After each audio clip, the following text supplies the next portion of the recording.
Welcome to Mantras for IELTS. I'm Harwinder Singh, and I'm so glad you're here. You know, achieving your desired IELTS score can feel like climbing a mountain, right?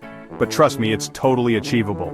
One of the keys, vocabulary. It's like having a powerful tool belt that helps you build sophisticated sentences and express yourself clearly. In this episode, we're going to dive into a treasure chest of common vocabulary and idioms that can really boost your IELTS writing and speaking scores. Think of these as magical words and phrases that can make your language come alive and impress those examiners. Are you ready to unlock your language potential and conquer IELTS? Let's get started. In the world of IELTS writing and speaking, using formal vocabulary is like putting on a smart suit for an important interview. It makes a great impression. Think about it. Would you use slang with a university professor? Probably not. The same goes for the IELTS exam. Formal vocabulary helps you discuss complex ideas with precision and sophistication, which is exactly what the examiners are looking for. Let's look at some examples, shall we? Instead of saying really good, you could say highly effective or remarkably successful. See the difference? Here are a few more formal words to add to your vocabulary arsenal. Persuasive, enthusiastic, ambitious, comprehensive, sophisticated, rigorous, mundane, exacerbate, mitigate, precise, and succinct.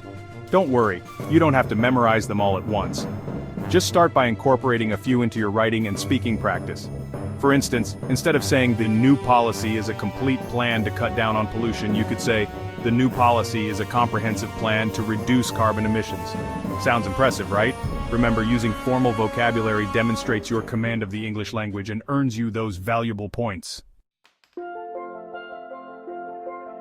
Now let's add some flavor to your IELTS language with idioms. Idioms are like those delicious spices that can transform a bland dish into a culinary masterpiece. They add color, nuance, and personality to your writing and speaking. Imagine saying, "The economic downturn had a bad effect on local businesses." A bit dull, isn't it? Now listen to this. The economic downturn has taken a toll on the local business community. Do you hear the difference? The idiom "to take a toll" paints a more vivid picture and demonstrates your understanding of figurative language. Here are some more idioms that can spice up your IELTS responses. To be on the same page, to have a shared understanding, to cut to the chase, to get to the point, to be in the same boat, to be in a similar situation, to take the bull by the horns, to take control of a situation, to cost an arm and a leg, to be very expensive, and to break a leg, to wish someone good luck. Don't worry, it doesn't literally mean breaking a leg. Oh, and how about to bend over backwards, to go out of one's way to help, to burn the midnight oil, to work late into the night, and to give someone the cold shoulder, to deliberately ignore someone. Remember, using idioms appropriately shows the examiners that you have a good grasp of English idiomatic expressions, which is a sign of fluency and proficiency. Chapter 3. Speaking vocabulary, painting pictures with words. In the IELTS speaking test, using vivid and relevant vocabulary can make your responses come alive. Think of it like painting a picture with words. You want to create a vibrant and engaging image in the examiner's mind. Let's say you're describing a city. Instead of using generic words like nice or big, why not try more descriptive alternatives? Vibrant, bustling, cosmopolitan, metropolitan, and urban all paint a more detailed and interesting picture of the city you're describing. When talking about food, ditch the overused good and tasty, and opt for words like delicious, mouth-watering, exquisite, appetizing, and savory. Can you almost taste those words, describing a person? Go beyond friendly and helpful and try charismatic, confident, articulate, affable, and congenial. And when you're describing a place, think beyond beautiful and pretty.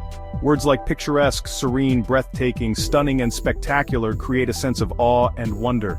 Finally, when you're sharing an experience, use words like exhilarating, thrilling, unforgettable, enjoyable, and satisfying to truly capture the essence of the moment. For example, instead of saying, "My hometown is a nice city with a lot of history," you could say, "My hometown is a vibrant city with a rich cultural heritage." See how much more interesting that sounds? By using specific and engaging vocabulary, you'll impress the examiners and demonstrate your ability to communicate effectively in English. Chapter 4. Phrasal verbs, mastering the art of two-word wonders. Now let's tackle those two-word wonders, phrasal verbs. I know they can be a bit tricky, but trust me, mastering them is like unlocking a secret level in your IELTS journey.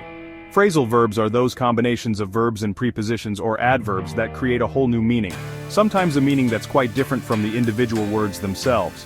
For example, to pick up can mean to improve or increase, as in my English skills are starting to pick up. To put off means to delay or postpone, like I need to put off my meeting until next week. Then there's to get on with, which means to continue or proceed, as in, I need to get on with my work.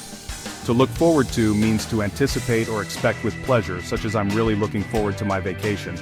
We also have to take over, meaning to assume control or responsibility. She's taking over the family business. To turn down means to reject or decline, as in I had to turn down the job offer.